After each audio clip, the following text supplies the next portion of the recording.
Donc le dernier livre, La mangrove, parle de cette forêt, de la forêt tropicale, qui se trouve entre l'eau salée et l'eau douce. La mangrove est une forêt qui est irriguée une fois par l'eau de la mer, une autre fois par l'eau douce. Et ce n'est pas très facile de vivre entre deux eaux. Et ce n'est pas très facile non plus de vivre entre deux cultures. Mais la mangrove, dans les pays tropicaux, on sait que c'est un lieu de vie, où la mangrove protège les côtes contre les tsunamis, protège aussi les bébés, la faune et la flore.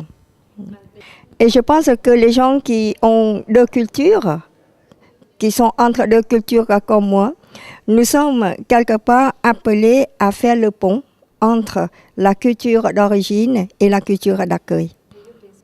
Et ce pont va nous permettre de ne pas parler du choc culturel.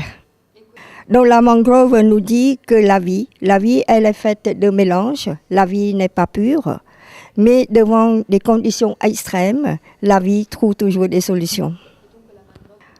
Et je voudrais dédier la mangrove à tous les gens qui sont obligés de partir de chez eux et d'aller vivre dans d'autres pays, dans d'autres cultures, afin qu'on ait l'audace de construire ce pont. Alors, Bouddha, dans la tradition bouddhique d'où je viens, ne s'est jamais prétendu d'être un dieu. Bouddha n'est qu'un maître qui nous montre le chemin. Mais la tradition bouddhique a présenté Bouddha comme un homme parfait, il n'y a aucun défaut. Donc finalement, Bouddha se trouve très loin de moi. C'est un idéal à atteindre.